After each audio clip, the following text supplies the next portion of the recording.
Hello and welcome to the New Moon Tarot reading for the new moon that fell on Saturday the 27th of August at 9:17 a.m. UK time. Last month was a big reading in inverted commas because it had two major arcana cards, so I'll be interested to see what happens this reading. Very often there'll be themes that continue from one month to the next, and sometimes the cards seem completely different and yet still they're related. And then other times the cards are different and it's almost as if we've jumped tracks and there is something else happening. So I'm curious to see what the cards are going to do. As ever, I haven't looked at them in advance. Strangely enough, I actually drew them a few days ago and they've been sitting face down on my desk, which is the first time that's happened. So it'll be, I'm going to find it interesting to see what happens as well in terms of the cards that are being turned over. Now, for those of you who are familiar with the reading, I have put a timestamp in so you can skip to the first card. For those of you who are new to the reading, I'm just going to give you a very brief overview of how it is that I read and the card positions so that you have some idea of what to expect when the cards get turned over. 3-card reading nearly every time. I think there's been one or two occasions where I've added a card to qualify another card, but that doesn't happen that often. And the card positions stay the same every time. So it is, the first card is the foundation card, and that is something that has happened in the past, whether that's the distant past, the recent past, or both. And it's probably going to be both because it's probably going to be a recurrent theme given the fact that it's foundational to the reading. And so it is the card that we don't really have any control over because it has already happened and might be in the process of happening or tailing off. And that in some way is going to be key as the underlying factor to the month's theme, which is card number 2. Now, the main theme is one that may seem to take up a lot of mental space, emotional space, sort of physical space in your life. It may not. It doesn't mean that it's any less significant, but in some way it's going to be significant to you. That significance may extend to others around you. It may extend even further than that. Very often what happens on a micro level happens also on a macro level, but it will have some kind of impact on you, and that is the theme, which is the second card. And then the third card is the tool or agency card, and that is where you can find a way to meaningfully interact with the theme in a place where the personal meets the collective. If, for example, the theme feels bigger than you, then the third card is the card where there is meaningful interaction on a personal level with what is going on around you. And sometimes if the theme is entirely personal, then it is a way of making meaning of the theme, or in some way that you can create something with the theme that feels that you are, if not in control, then you are in some way aware of what's going on in a far greater and deeper way than you would be if it was just the theme alone. Those are the 3 cards, and they are face down. I turn them over one by one. I don't turn them over at once.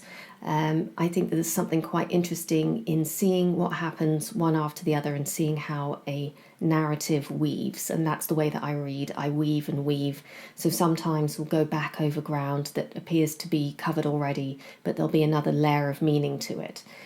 And in that way then there is something that builds up, almost not just in the words, but in the spaces between the words. There's something there that sort of starts to make itself known, that I am able hopefully to reach for and to get hold of through the course of the reading as the reading progresses. So cards are face down, and the first card is the foundation card, which I am going to turn over now. And the first card is a card that we haven't seen a lot. In fact, we don't really see it that much at all in the readings. And that is the 6 of Cups, which in the Röhrig deck, which is what I read from, is called pleasure. In the Röhrig deck, and actually it's implied in many of the other decks as well, this pleasure is very specific. This is physical pleasure, it's carnal pleasure, it's sexual pleasure. I would play around with the meaning of sexual pleasure in as much as I wouldn't limit it specifically just to the first thing that comes to your mind, simply because sexual pleasure can encompass all kinds of areas, including fantasy, sexual pleasure that doesn't actually even necessarily manifest itself in reality in terms of a partner or in your physical body, but rather a certain amount of playfulness or a certain imbued memories that are that sort of call you into a much more physical experience of your body and with life itself and with others who may not be directly involved. In other words, a sort of heightening of eroticism can in some way connect you in with life itself very differently. But this is certainly an erotically charged card. The Six of Cups is really, and it's in the prime position for this, it is to do with the past. So if you go back to the Waite-Smith version of this, there are the two figures in the card, and it almost as if they're kind of, their roles are swapped. It's the younger figure in the card seems to be much bigger and the older figure seems to be much smaller. There is almost a sort of mixing of timelines, and it's not quite, it doesn't make rational or logical sense in terms of chronology and of what's happening in the here and now. It suggests then something that is to do with the past and the mixing of memories of when we are younger versus how we are today. So that idea of pleasure is a recollection of something that may have happened or something that may have been fantasized about. It could be the card of fantasy as well. But fantasy is not something that should be written off. I think that the idea of fantasy, the way that very much we are often given to understand it, is that it in some way is unimportant or frivolous. And I would take exception to that writing off of fantasy, because fantasy itself is a very enriching experience that we have, but we also have it for a reason. And that reason may not actually necessarily be to do with literally what it is that we are fantasizing about, but there is a charge in that particular connection that we have with this perceived other that tells us something about what is going on with us as well. Without that other person may represent something to us that is meaningful in terms of our own development, in terms of our own awareness of our sexuality, our sensuality, and how it is that we relate to life and to ourselves and to our bodies and to our energy. So there is a coming aliveness about the card. The card is imbued with a sense of possibility, of a meeting with oneself through someone else, whether, as I said, that meeting with that other person was a literal physical one, or whether it was one that we conjured up in our imaginations. And as I said, if we've conjured it up in our imaginations, there is a reason why we have done that. But in some way that is writ large at the moment. There is something here that this card is telling us that is foundational to what it is that is going to be going on this month. I thought I'd grab the accompanying book because I seem to be turning to that more and more recently, just because I think that sometimes the key words and phrases throw things up that really feel like they hit the mark in certain readings. So here it is. There's nothing really surprising here in terms of what Röhrig believed the keywords were, and that is joy, sexual lust, memories of the past, romantic love. And I think that these two figures here are really archetypally a depiction of that romantic love. Yes, it may be that there has been that experience with someone, but actually what you're looking at is an archetypal situation in front of you with archetypal figures that are larger than life itself. And the reason I say that is that they are in that particularly archetypal swoon that was very often seen in movies of yesteryear. And I noticed that the woman is clothed in a kind of scarf of, it looks like the firmament. There's lots of sort of moons and It looks like a sky in that, and it's all very rich and sumptuous. And it's almost as if they are kind of dissolving off to the right of the card, and there is a body with breasts. That's actually the first time I've seen it. It's interesting how these cards just throw up details that we miss, and so there is an archetypal feeling about this. And what is romantic love really archetypally? What is it? This is something I think that's worth exploring. Well, my own views of romantic love have understandably changed as I've got older, and they keep on changing. So I think that though they follow a relatively typical arc for a certain kind of way of thinking, particularly the kind of thinking that I bring to my readings, which is more psychological in nature and definitely more Jungian and Freudian in nature as well. And so the idea of romantic love really as evidenced in classic literature is the idea of wooing, of falling in love, of going out and finding the object of your desire, and then spending your time really in pursuit of that, or being pursued by that. It is an engagement that is erotic in nature, but there is also something that really has a kind of sense of a ritual about it as well. And that very much speaks to me when I look at this card. And when I was younger, and I think that this is generally true for a lot of people, romantic love is really the kind of love that I really wanted. And it sounded exciting. It was certainly exciting to feel when, in those rare moments, there was actually that kind of connection with somebody, I could say it was with somebody, and actually it wasn't. That's the thing. I'll get to that now. That may or may not have been reciprocated, but it very much changed the entire hue of how I experienced life. And I think that that's what romantic love does. It changes how we experience life. It comes alive in us. The world changes. The world seems to respond differently to us as much as we respond differently to it. It's highly charged. It's highly creative. And behind that is the idea of it being, highly procreative. It's also imbued with lots of stories about what it is that's going to happen. And those stories are very much the myths of our age, whether they've been fairy tales from, some time ago, or whether it's the fairy tales that we see and hear and read in the books and movies around us, even in the idea of news articles that we read about various celebrity couples or royal marriages. That idea of romantic love really has its hooks in us, and I am not criticizing it at all because I think that there is something about it that's incredibly important, and I think that this speaks to the evolution that I have of romantic love and my own experience of it.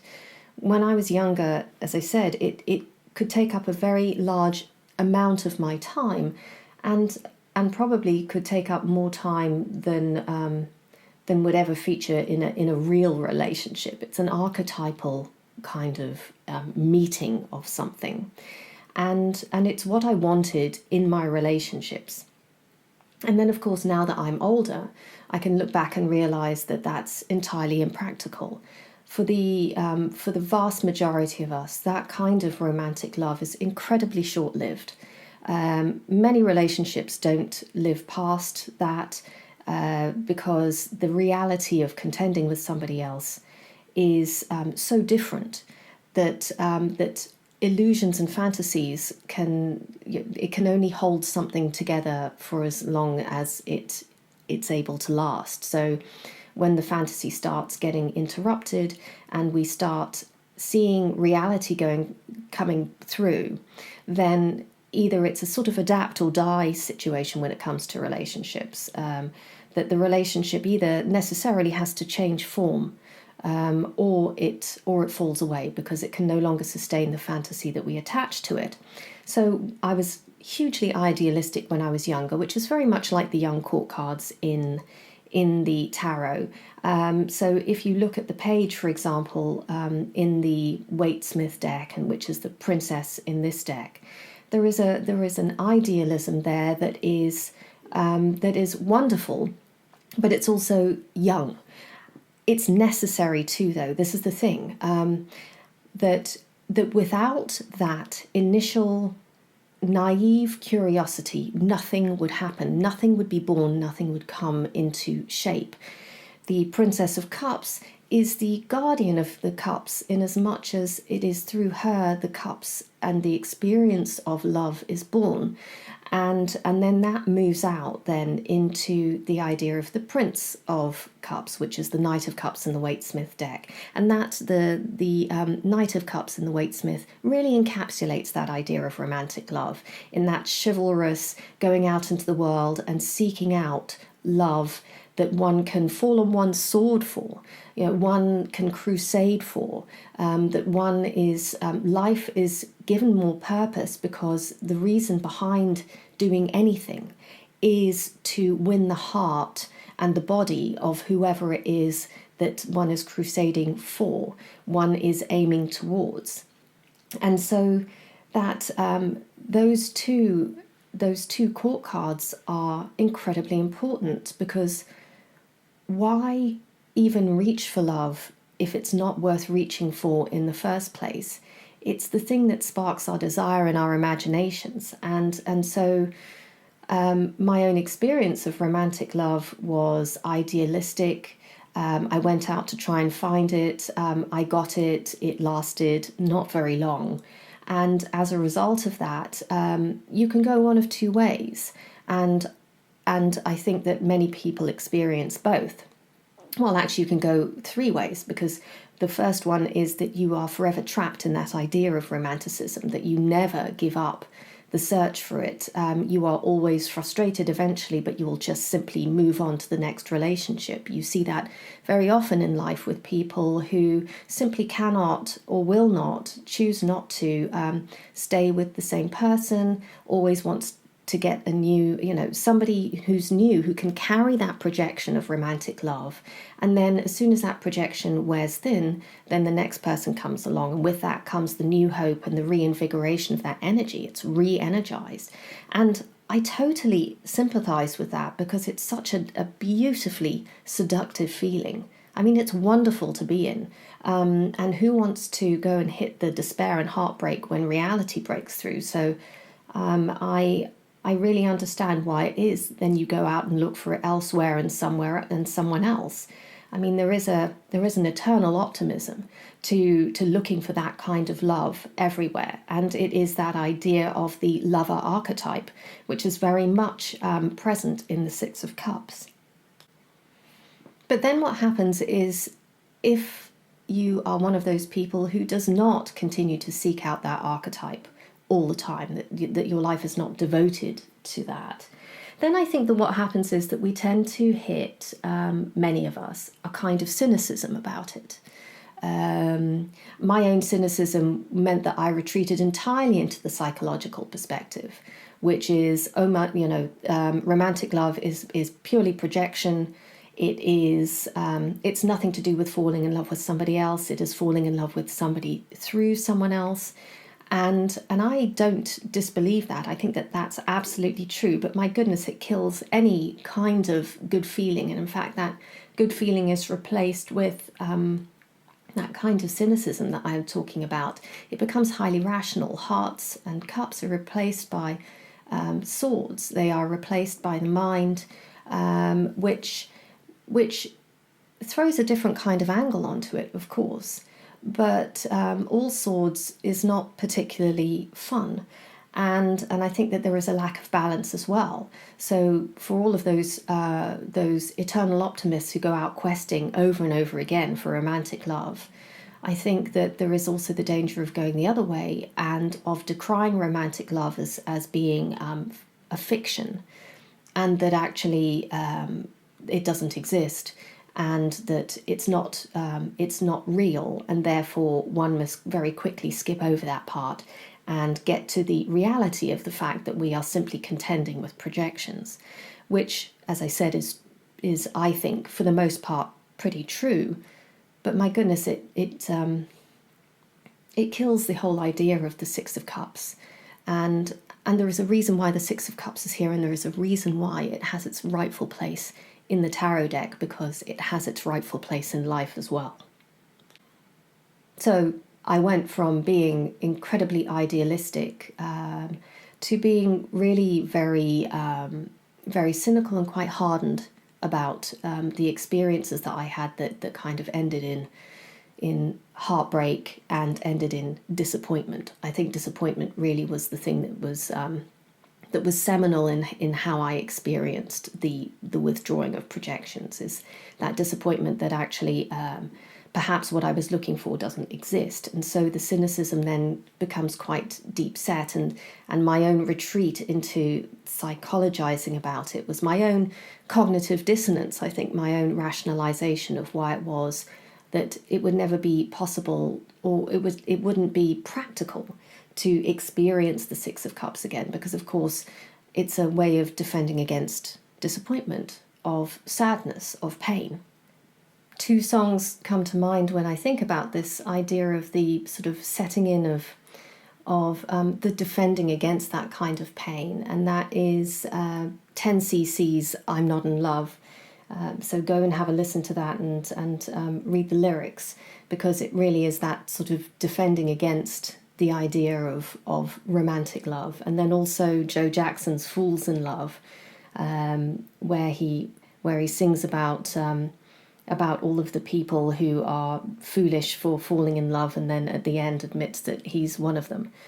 And I think that there is that idea of perhaps maybe the opportunity of reaching some kind of equilibrium about this. And that, when I mean equilibrium, it doesn't mean that we go through life constantly in this state of absolute balance and being entirely sensible about things and rational about things, but understanding that there is a place for the Six of Cups, but maybe it's the means to an end rather than an end in itself. That in some way it has a very valuable position in the deck, and therefore in our lives, because yes, it can't last forever, but when it does happen, it's wonderful. And what it does is it not only connects us back into life in a way that is really vivid and very, very what's the word? It's intense, and it is shot full of feelings and sensations, and of course it's shot full of dopamine and endorphins. Yes, of course, I mean, there's the rational side of it. Well, it's just chemistry. Absolutely, but I mean, chemistry feels wonderful sometimes. But it is a means to an end, and that is, well, I think it's the means to two different ends, and they both go hand in hand, which I think is also a fitting metaphor. And that is that I don't think that relationships can I think many relationships that have an enduring quality start out because of this chemistry. That chemistry doesn't necessarily endure, or it changes form, or it stays there, but in a small, it's in a much more measured amount, but it's replaced by something else. But without that, very often there isn't the doorway into meeting that other person, or being able to forge something that has more permanence. So there is that doorway through, again, the one that the princess ushers us into in this deck, doorway through into a much more wide experience of what cups are, a wider experience of what love is, and who we are, and who the other person is, and what relationship is all about. And that goes hand in hand with the fact that the psychological reality of falling in love is that it is about projection. So the very fact that we are falling in love with aspects of the other person, what it is that we most want about them, what it is that we are most enamored of when we look at them is really an invitation to find that in ourselves as well. It's when that invitation becomes everything about falling in love that I think that we kill the romance of it, that we end up rationalizing those feelings away because we simply solipsistically turn things in to ourselves all the time. What is it about me? What is this, what is it that's going on with me? What is it that I'm missing? What is it that I need to take for myself? Which then actually removes the other person from the equation, when actually there is another person there. It's just that it's also about trying to find who they are underneath the projections. It's not just simply about what we put onto them, but what is it that we are not seeing in them? Now, very often relationships won't survive that, and very often for good reason, that the reality that comes through is it just doesn't correspond with what is what we want or what is good for us.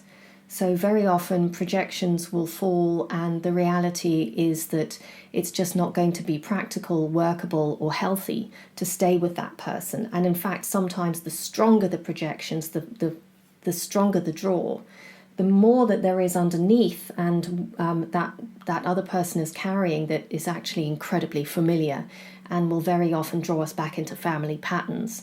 So that falling in love can sometimes mask what is familiar, and familiar in ways that aren't necessarily healthy for us.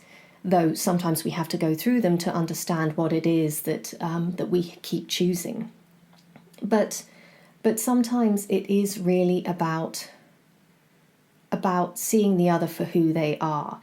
And Jungians go on about the mystery of the other, and being able to appreciate that you will never fully know somebody else.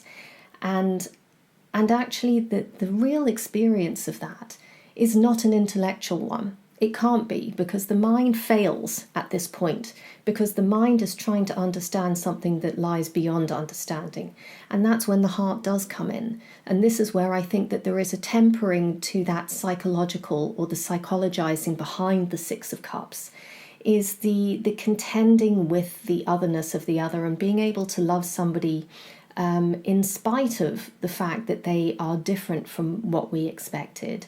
And not only that, but because of the fact that they are different from what we expected, that underneath that very, very highly charged, highly erotic, all-consuming passion that we can have is something that may not be quite as immediately exciting, but my goodness, it can keep our interest going for far, far longer, and sometimes for the rest of our lives.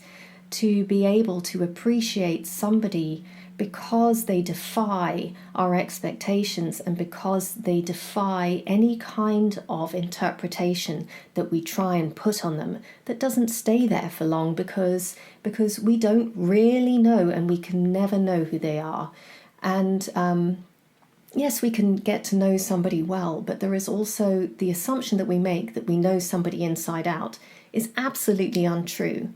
I will say that every single time. If we think that we know somebody, then I think it's time to think again, because I tell you what, there are parts of me that I do not know. So if I think that I'm falling into a trap if I look at somebody and I can limit them to what it is that I know about them. And there is an incredible richness in that, in not trying to solve, but simply to accept and to hold in regard. And that is the evolution of the cups. But it has its genesis in the Six of Cups. That coming together, if you look at it, these are archetypal figures. You've got the masculine and the feminine. You've got the yang and the yin. It doesn't matter what sex you are. It doesn't matter what sexuality you are. Because it's archetypal, it is about surrender. Both of these figures are surrendering. And there is that necessary surrender to the power of the Six of Cups. There is no point in going in conditionally to the Six of Cups, I don't think, because then you're not fully in it. There is unconditionality to the Six of Cups that is both incredibly seductive and wonderful, and also can be quite frightening, because it asks to surrender, it asks to give up assurances, it asks to give up knowing, and it asks to give up a certain amount of control. And I'm not talking about giving up control completely. I mean, that's a very sort of Bonnie and Clyde kind of experience of what love can be, I think, taken to one particular extreme. But I think that within the remit of the Six of Cups, giving up control is part of the deal. And then, because it's a 6, it's not 7, 8, 9, 10, there is then that coming back to oneself and coming back to the other person as well. And once the Six of Cups has worn off, it's like, well, who are you? Who am I? Who are we together? And I think that those are questions worth asking. Who are you? Who am I? And who are we together? And it's not necessarily about coming up with full answers about that, because as I was saying earlier, we're never going to be able to do that. It's asking the question. It's understanding that there will always be something more that we do not know about ourselves, about the other person, and about what the relationship is. So that is the foundation for this month. I will assume that all of you who are listening have in one way or another experienced the Six of Cups, and I will just say that it's not necessarily with another person. It might not be with a person per se, but rather with an idea, or with something else, with life itself, with nature. There is something where you are so entirely taken over by this very elevating, very transcendent, highly charged emotion that you want to, you want to know all of it. You want to be immersed in it. That is the Six of Cups. So if you can't immediately relate it to someone, then I would say, where is it that you can have a remembrance of that, where you relate it to something as well? And that is your foundation. This is going to be important in the context of the next card, which I'm going to be turning over now. And the theme for this month is the Hermit. I find it interesting that the Hermit and pleasure are bedfellows in this, because at first glance they look like they are so very opposite, this idea of coming together and togetherness, then with this very much this idea of solitude and aloneness. But actually that's not really the case, and we are going to dig a little bit deeper to find out where it is that they do intersect, and where it is that actually they very much go hand in hand. The first things that I notice with the Hermit is that that Röhrig will very often in the major arcanas go and sketch out an element of the Waitsmith deck in the card somewhere. And as you can see here, under the right-hand cheek from the perspective of the figure of the Hermit, which is this James Dean figure, there is the Hermit with the lamp, holding the lamp up to the figures in the Six of Cups. It's almost as if saying, notice, this is important. And the other thing that I notice as well is that it is Virgo. So that's very much, we have just moved into Virgo. So we have the month here sort of being double underlined because Hermit is Virgo. And there is something here about,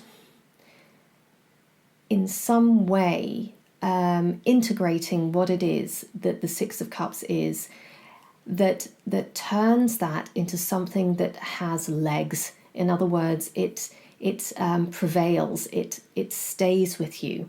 There is longevity to it. The Hermit is important in this because the Hermit presides over the marriage of the lovers. If you go to the Thoth deck, which is the Crowley-Harris deck, the Hermit there is the figure who is marrying the couple in the lovers.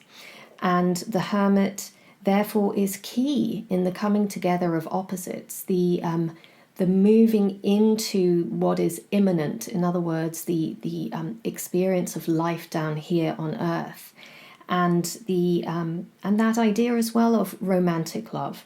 The hermit is well versed in this, and there is a reason why he is well versed in this, because he has in himself embodied all of this. He lives it out. He is the incarnation of what it is to have those two opposites come together in one. I've gone back to Rilke, who is very often quoted, and I think that there is a reason why he's quoted very often, particularly when I read a quote like this, because this is where the hermit and the Six of Cups, that idea of romantic love, intersect. And I think it's worth reading the whole thing, because it's not that long, but it's longer than the quotes I normally read, but I think it's worth it because this in itself encapsulates everything that I've been talking about here. The point of marriage is not to create... let me just stop. Marriage, I would use loosely, so it's not necessarily about walking down the aisle together or going to a registry office or however it is that you choose to celebrate in that official way, but rather the marriage of the long-term commitment to someone. The point of marriage is not to create a quick commonality by tearing down all boundaries. On the contrary, a good marriage is one in which each partner appoints the other to be the guardian of his solitude, and thus they show each other the greatest possible trust. A merging of two people is an impossibility, and where it seems to exist, it is a hemming in, a mutual consent that robs one party or both parties of their fullest freedom and development. But once the realization is accepted that even between the closest people infinite distances exist, a marvelous living side by side can grow up for them if they succeed in loving the expanse between them, which gives them the possibility of always seeing each other as a whole and before an immense sky. And I look at that immense sky in the hermit as well and realize that the hermit really is not about being alone. It is about solitude. It is about being able to live in one's own solitude, whether you live alone or whether you live with somebody else, whether it is in a relationship that is up close and personal, or whether it is in a relationship that is less distinct, that is looser, that the association is in some way different. But the hermit knows this and he understands it, and he is making it very clear to us that this is something that's incredibly important, that not only is it about guarding the solitude of the other, but it's also about understanding that that kind of experience in the Six of Cups is integral to coming together in one way or another. That it is not to be sneered at, or it's not to be looked down upon, it's not to be avoided, but rather it is to be seen as part and parcel of a greater whole, and that greater whole is one of the idea of relationship to the other person and relationship to oneself, and those are both connected. I look at the maze on the face of the figure in the hermit, which is that idea of James Dean, who was very much a sex symbol figure who remains eternally young because of his early death. But in some way that eternally young aspect is that idea of that falling in love as being a kind of, it links us into what is eternal as well, and it links us into the other person and that idea of mystery. And there is the question mark that is in the space above his brow in that with the sort of starry background just below the clouds. It's very, very faint. But the maze is that idea of that endless mystery, that conundrum of not necessarily needing to reach full understanding, that it's the journey itself rather than the destination. There is very often this idea that I think that we say to each other or ourselves is that if we can fully work something out, if we can fully understand what's going on, then that's when it is that we've made it, that in some way then we have succeeded. And that actually maybe what we're missing in that is not always understanding what's going on, not being able to solve things, understanding that feeling lost or confused or separate, because you could think about the maze as being sometimes where you meet up and sometimes where you don't, and you're both walking separate paths, doesn't mean that you're not together. That the maze is what unites as well, and that being separate is part of the deal of relationships, that there has to be that idea of separateness. Esther Perel, who I really admire in terms of her teachings, talks about the fact that really relationships very often die on the rocks of overfamiliarity, that we want our partner to be everything to us that we need them to be, but we also then die when that happens inwardly. The relationship itself dies. The predictability of somebody, the fact that they are always available, the fact that they are something that we can quantify and qualify all the time, sounds like a good idea until it happens. And then there is resentment that builds up because what we thrive on sometimes is that mystery. What we thrive on is the fact that that person isn't always available. I'm not talking about the fact that you need to then think it's romantic love if they're never there and they don't answer their phone and they just, they simply just ignore you and don't turn up when they say. That's not what I mean. But there is something about distance that helps a relationship. That distance can be physical distance, it can be psychological distance. It is that idea of, as Rilke said, guarding the solitude of the other person. You're guarding their solitude. In other words, you are helping protect their distance from you. So that's an interesting one to contend with, is that to understand that somebody is entirely separate from you, and to understand that there are going to be parts of them that are going to remain mysterious, is to give them the space to be themselves. And that means stepping back rather than stepping towards some of the time, and respecting the fact that if they can't tell you what's going on in their mind, what are you thinking about, then let them have their thoughts. They don't need to give them up to you. This is that's a very small example of guarding the solitude of the other, is just simply allowing them to be. And then if you are unable to allow them to be, then what is it that lies behind that? What anxiety is there? And if you yourself are not being allowed to be, what anxieties are there in terms of the other person, though really it's up to them to deal with that. But why is it that you are choosing to accept something in your life where your solitude isn't being guarded? This is about not only guarding the solitude of the other, but wondering and seeing for yourself whether you have that solitude afforded to you too. Whether you are asking for solitude, whether you expect it, whether you don't have it, and what is it that you're feeling if you don't have it, and do you feel like you deserve it? And if you don't feel like you deserve it, what's going on there?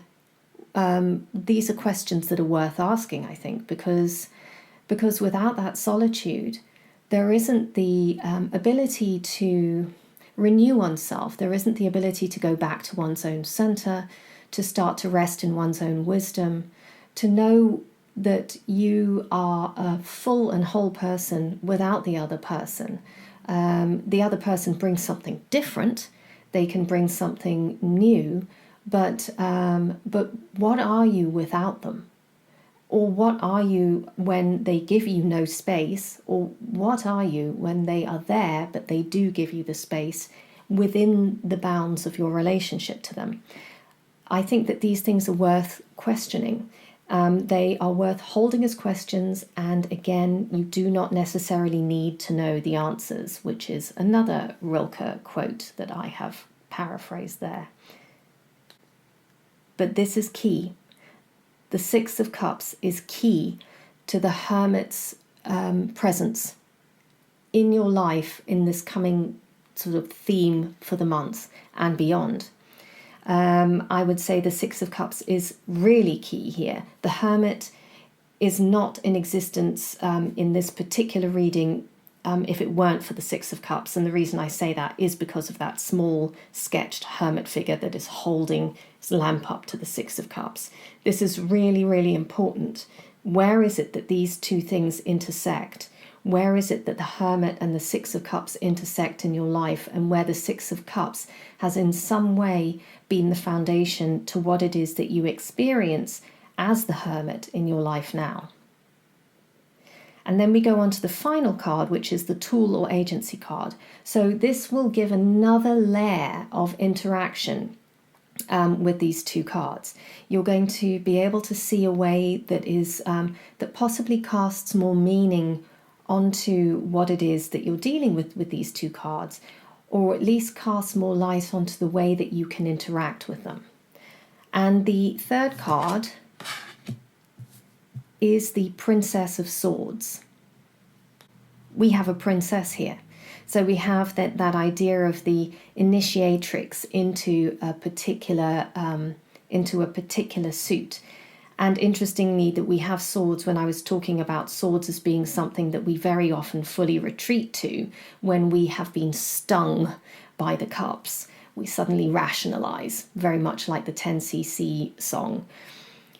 But the Princess of Swords is quite different here, I think, because first of all, she is the initiator of swords. In other words, the swords are being introduced here as something that sit alongside the cups. But it's also to do with an aspect of your personality, or an aspect of the personality of somebody in your life. But I would say it would be both. If there's somebody in your life that feels like the Princess of Swords, don't look just at them, but look at that aspect of you as well that they may be reflecting back to you. Because the Princess of Swords is about truth-telling. It's about truth-telling to oneself and truth-telling to the other person, or to life, to others. And in that truth-telling, then there is liberation. She is the voice of innocent inquiry. This is not about guile. This is not about being sneaky. This is not Seven of Swords territory. This is simply about a very straightforward saying what you see.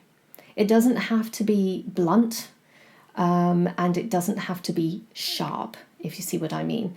It doesn't have to be something that hurts, but it is asking for a certain clarity and directness.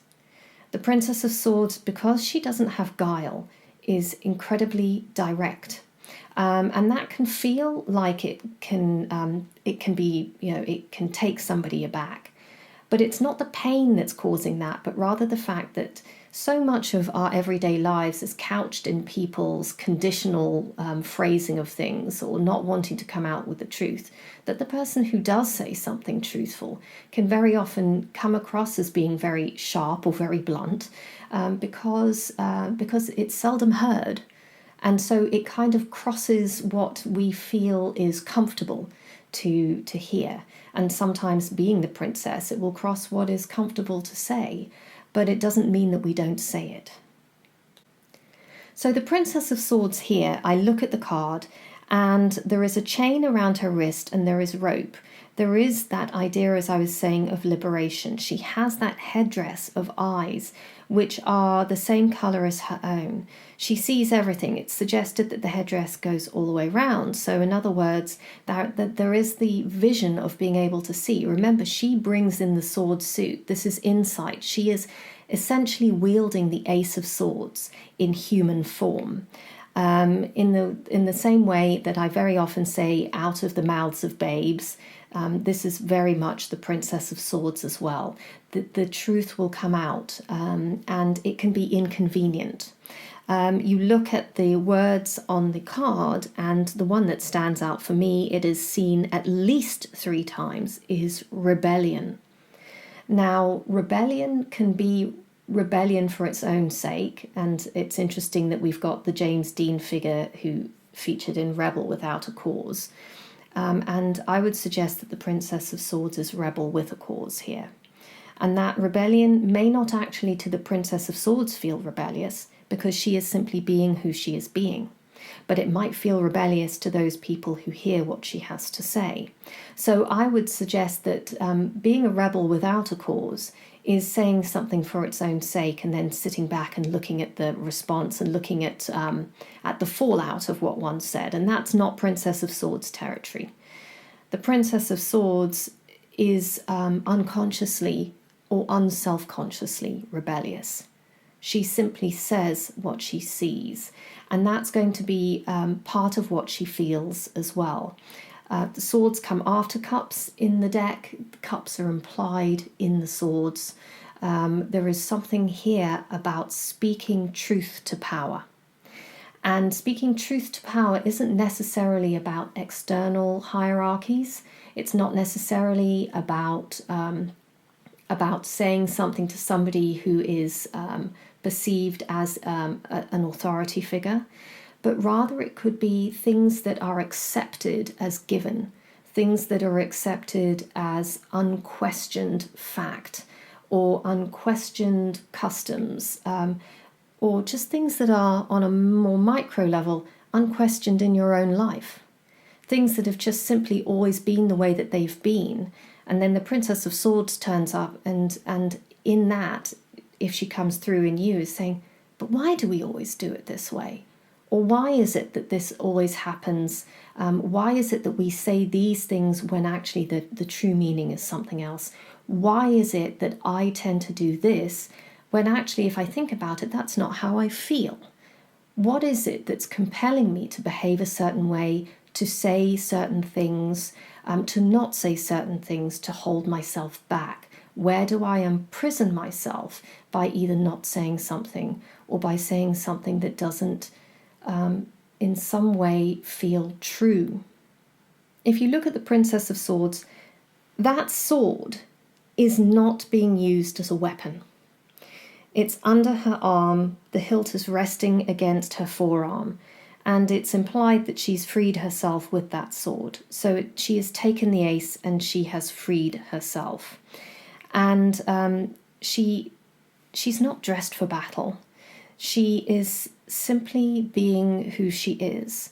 And by being able to speak what she sees in a way that doesn't couch words in diplomacy. This is not about being diplomatic, because diplomacy is there for a reason. Sometimes it needs to happen. It's absolutely a part of the way that we live, and sometimes one of the better options. But the Princess of Swords is not interested in diplomacy. She's not interested in non-diplomacy either. She is just simply interested in saying what it is that feels right to her. Saying what has been unspoken. Where is it that within a relationship, whether that's with somebody else or with yourself, but particularly around the idea of romantic relationship, where is it that myths and lies, either lies of omission or outright lies, or that in some way there have been customs that don't fit anymore, there's been a sort of sidling around the truth? Where is it that doesn't work? And where is it that the Princess of Swords is asking you to tell the truth, even if only to yourself? There is something here about being able to tell the truth to yourself more than anything else, and that may actually just simply be enough. There may not necessarily be the need to say anything else. Telling the truth to yourself can set in motion some of the most profound changes. And sometimes you'll find that then it's not necessary to have that truth spoken any further. Sometimes it is. It just depends. But there is something here about cutting back to the truth of what the Six of Cups was originally about. And I can't explain that any further, because that's just something that makes sense in the moment, is cutting back to what the Six of Cups was originally about for you in a particular situation.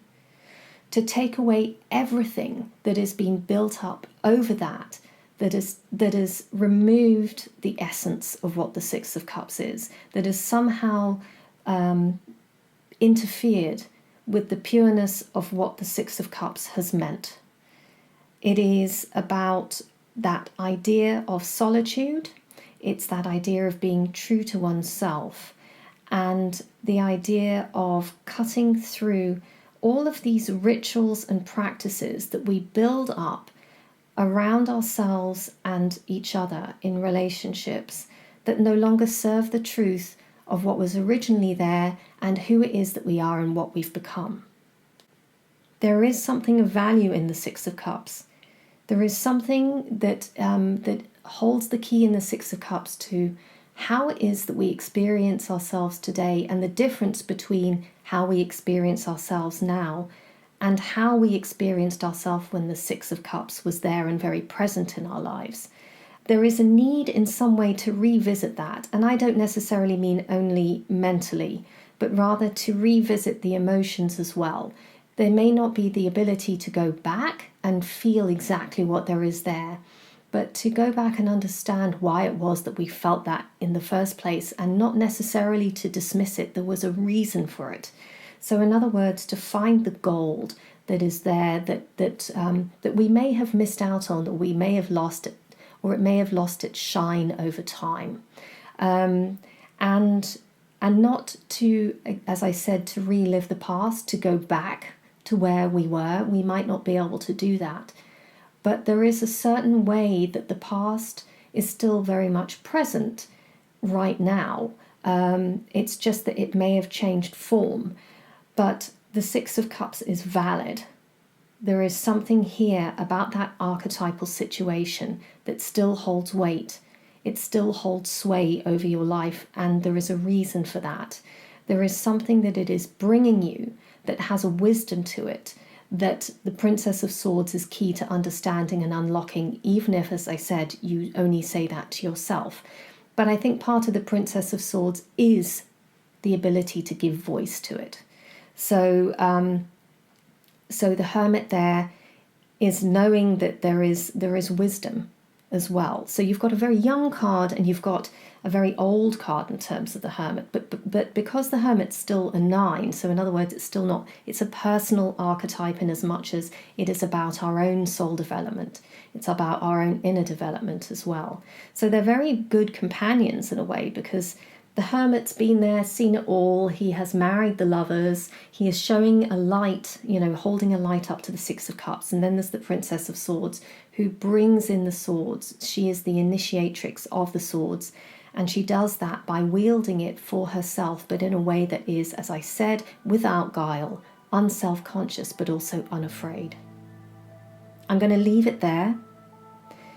Questions, comments, feel free to email me, sarah@integratedtarot.com. Otherwise, I will speak to you at the next new moon. Take very good care.